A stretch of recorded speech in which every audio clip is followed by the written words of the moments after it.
On the last day of November 1944, we went to over in Southampton, England, and boarded a small ocean liner, a small one, and we sailed all night long across the channel and arrived in Le Havre, France in the morning.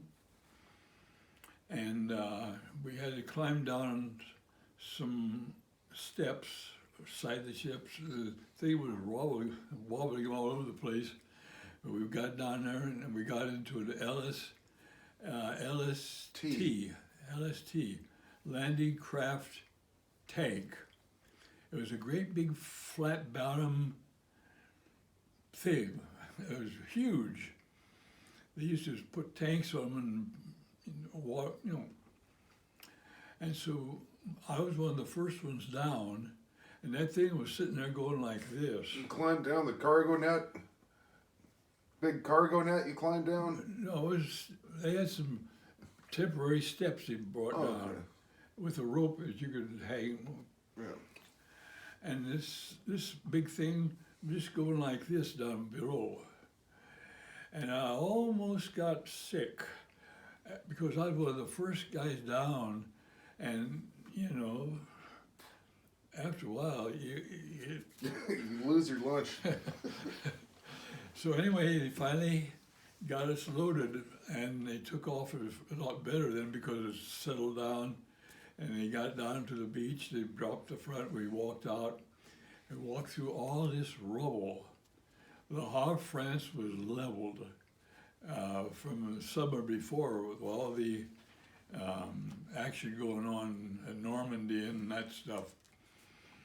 And they had just pushed a road through about 20 feet wide, 15, 20 feet wide, just pushed the dirt, rubble back, and it was piled up maybe 10, 12 feet high on each side.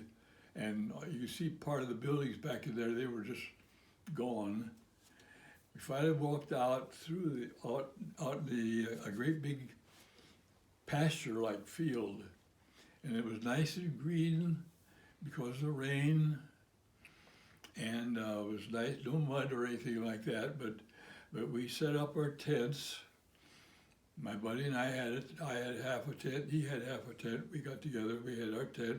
We put drainage around, so the water would run in.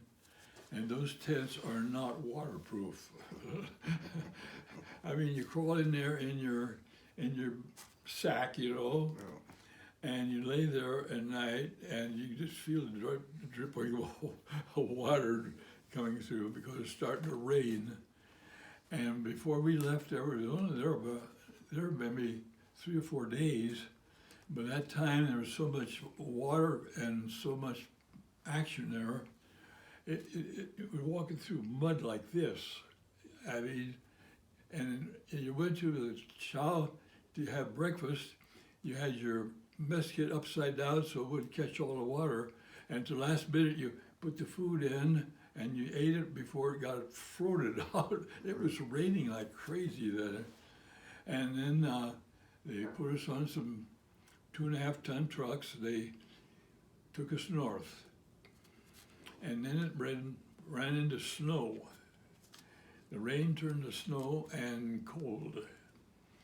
And the trucks that we were in, they were full of jerry cans of gasoline. They were taken up for the front. And they had, I don't know how many tanks, 5-gallon tanks of fuel. And we were sitting on each side of that thing, trying to keep warm.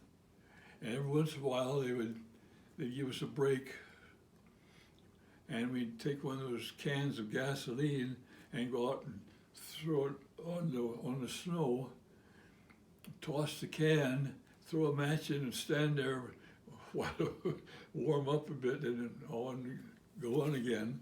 We finally got up through Belgium and up to Luxembourg, and then on into up into Germany itself, the area where the Battle of the Bulge. Okay. And Can we go back a little bit? Did you go through the Hurtgen Forest? We were in the Hurtgen Forest when Okay. we got the bulge. Okay. That was the Hurtgen Forest. Okay. Yeah, that was. All right. Continue. Thank you. So anyway, we got to the Hurtgen Forest. Were there any skirmishes, or did you encounter any enemy in this Hurtgen Forest? Small skirmishes, or I can tell you about.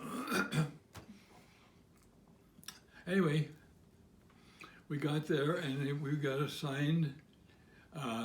We replaced the 101st Division. They had been there since D-Day, the airborne? Yeah. and we relieved them gun for gun.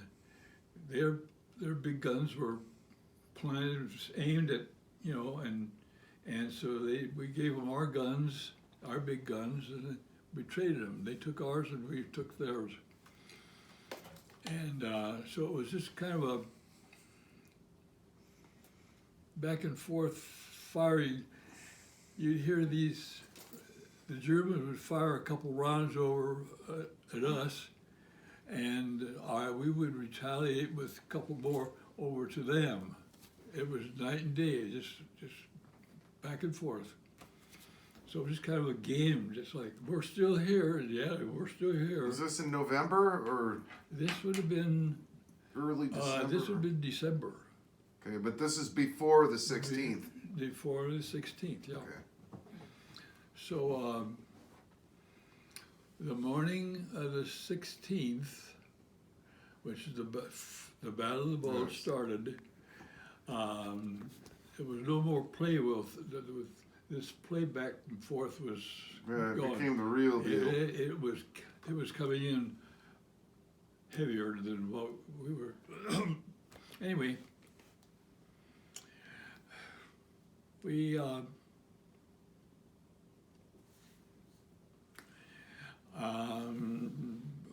my captain says, Ned, I was just a runner, remember? He says, go get the troops. And we were given one clip of ammunition, that's 8 rounds for an M1 rifle, and we were given a D-bar because we were only going to go out for the day and find out what's going on out there, and then we were going to come back. Well, we never came back. We got out there, we got captured and so forth, and but anyway, the guy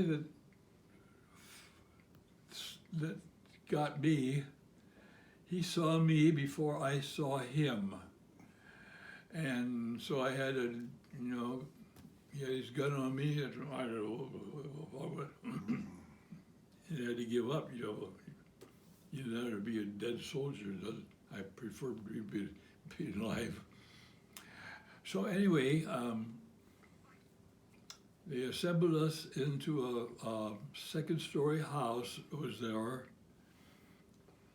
and then the next day they took us out. They had some mud. They had some of these roads that were just strictly mud, and they were trying to clear a way, apparently, so they get some of their equipment going west. They wanted to invade in England. They were headed for England. They had landing crafts and so forth for watercrafts. We saw a lot of those go through there. And they had us out taking shovels and shoveling off this mud off the road. And every once in a while we see a communication wire. We didn't know if it was ours or theirs. And we take our shovel and just go and knock it out, and just in case. And this guy that took me, that I had to surrender to, he was there. He saw me, and he came over, and in his German accent, he asked me if I'd had anything to eat since he captured me. And I said no. And he had a knapsack, and he got in there, He had in a big wax paper. He had a big chunk of cheddar cheese, and he took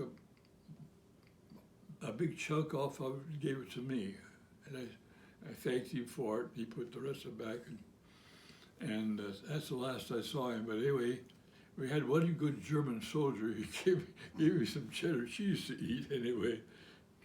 And then while we were standing there, there was a bunch of excitement. Everyone was talking, you know, all the Germans were talking about it. And we asked somebody, one of the soldiers there, what's all the commotion about? He says, General is coming through. German von Rundstedt. He was one of their big generals. He was in charge of the Bulge. He was, you know. So his command car came through, and everyone was standing there going like this, except us. We were. So they were all saluting him and all that kind of stuff. And so then they took us back. I was part of it. Maybe you've seen a picture of a line of prisoners going back into Germany. It goes on for miles. It just winds away. Yeah. You've seen that picture? Yeah. I was in that. Really? Going back to Germany, and I ended up in Stalag 4B sometime in, I don't know, maybe February. I have no idea what time it was. And we were there, and then they assigned us to Friedrichshafen. They put us on a train, took us down there, and we had more than 40. They had these cars. They used to call them 40 and 8, 40 men or 8 horses. They had the same trains, the same cars, only we had about 80 people in, no horses, but probably had 80 or 100. We were shoved in there, and we were in this, and we could see up in the ceiling where it had been strafed. You see all the bullet holes going through. Yeah. So we went, oh. So we finally got down there, and they took us over there and to Friedrichshafen, and they put us on this work crew. And then back through Liberation and back through Paris and back home. But the Hürtgen Forest was nothing but a bunch of pine trees. And the strange thing is, there was nothing to eat. I had nothing. My little D-bar was gone long ago. And I still had my ammunition, my 8 rounds. This was before I got captured. And I was hungry, and I was walking along, and here's a Jeep with a trailer in the ditch. And I was wondering if there's food in there. I was thinking of food. Yeah. So I went over and I checked to see if it was a booby trap or anything. It seemed like it was all clear. So I took the tarp back from the trailer, and they had boxes of canned milk, condensed milk. And so I got one out. I dug down about 5 of those, just tossed the cans, and then I loaded my coat with them as far as I could. Took some with me for a while, tried to use those up. Then I got captured, then the next thing I had the piece of cheese. What day were you captured on? Do you remember? Was it on the 16th or maybe the 19th or 18th? Or I have no idea.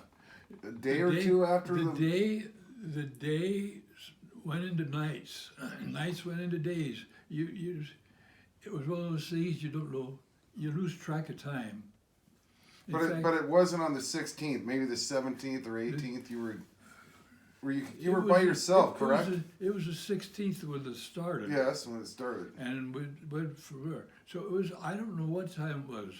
Maybe it was Christmas Day. I have no idea. Yeah. It might have been New Year's Day. I don't know. It was quite a And while. you were completely alone, Yeah. correct, when you were captured? Yeah. Broke off from everybody. Everybody was scattered everywhere. It scattered. You know, everyone was living on their own. So that's the only food I had for that time, except for the cheese coming up. And then they put us in a line. In that big line, we walked back into Germany, into Stalag 4B, and then they took us, a bunch of us, took us up to Friedrichshafen. I mentioned that, and the train trip over to the bullet holes coming through the top and so forth, and went on this work crew. In fact, there's one time on the line, I was walking by alone, and I saw the light was changing. And I thought, is it getting dark for night, or is it are we walking into daylight from darkness? It was a change of light. I said, well, if I walk long enough, stay alive long enough, maybe I'll find out. It turned out I was walking from night into day. I don't recall sleeping up there at all. Yeah.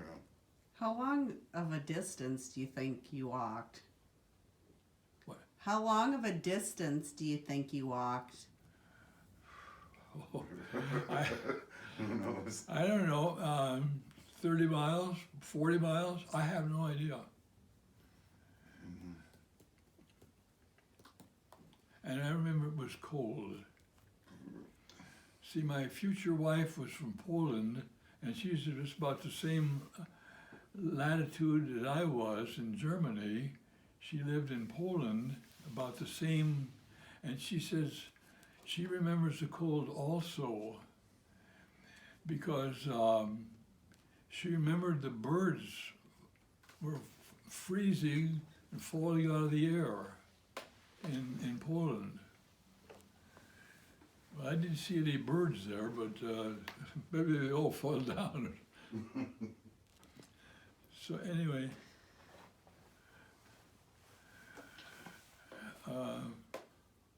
Now, did you still have your dog tags when you were captured? oh yeah, Okay, you didn't. There was, no. because there were stories, right, that they might have been shooting people with German last names or If you were Jewish, rumors. if you were Jewish and had a Jewish name, Yeah. they threw the dog tags Okay, out. they did. Yeah. That's right. I was safe. I had a Schultz name, Yeah. German. Yeah. I told the guy I was Irish. Yeah. Wow. Yeah. So I can show you some shrapnel in there. So the salt shakers and the doll for your sister all got blown up in Bastogne somewhere. When It ended up in my duffel bag, which I left. We each gave at your bivouac. two duffel bags, though, Yeah. A and B, and they were in one of those. Where when we left that morning, we were supposed to come back, you know, and whatever. But we went out there, and it went from there, and never went back. I never saw that stuff again. Where they ended up, I have no idea. Yeah. But somebody probably went through them sometime. Yeah. Probably threw a bunch of stuff out, and whoever got it, Yeah. I don't know.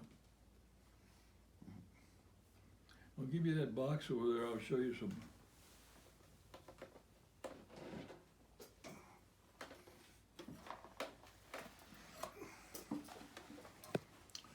Now this is shrapnel. Might have to get close.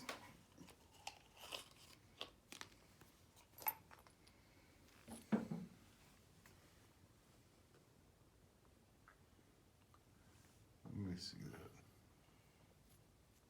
that. Oh, that stuff is sharp. If you have it by the light, you could see it better. Can you imagine I can that see it pretty well. It's very, very sharp.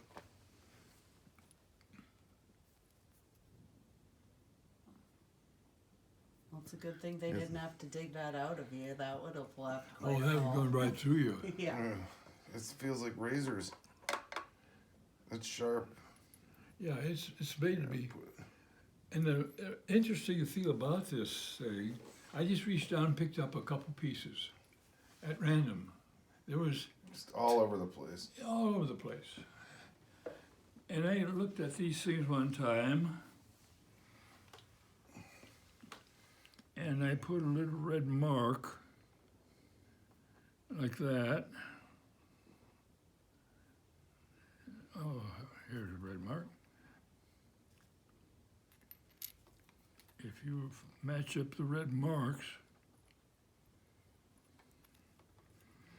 match up these red marks, it looks like these pieces were together one time.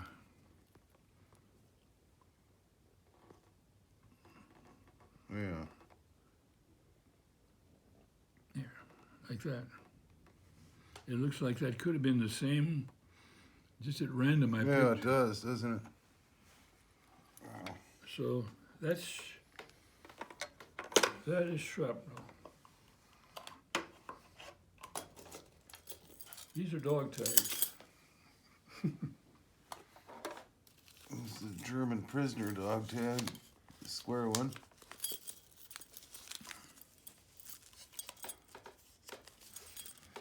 Yeah, the lighting is so poor. Starlog, what does it say?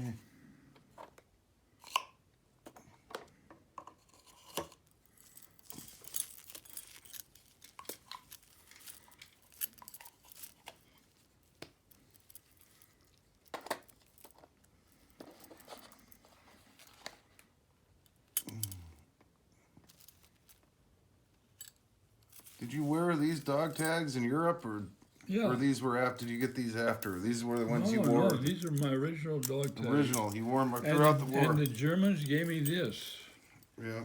C17155. So I have both. Yeah. And I have a prisoner of war.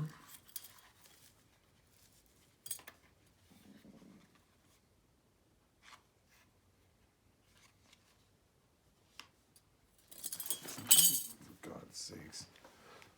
Very good.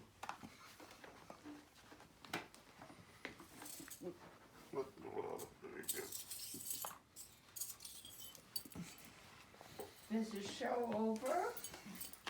No.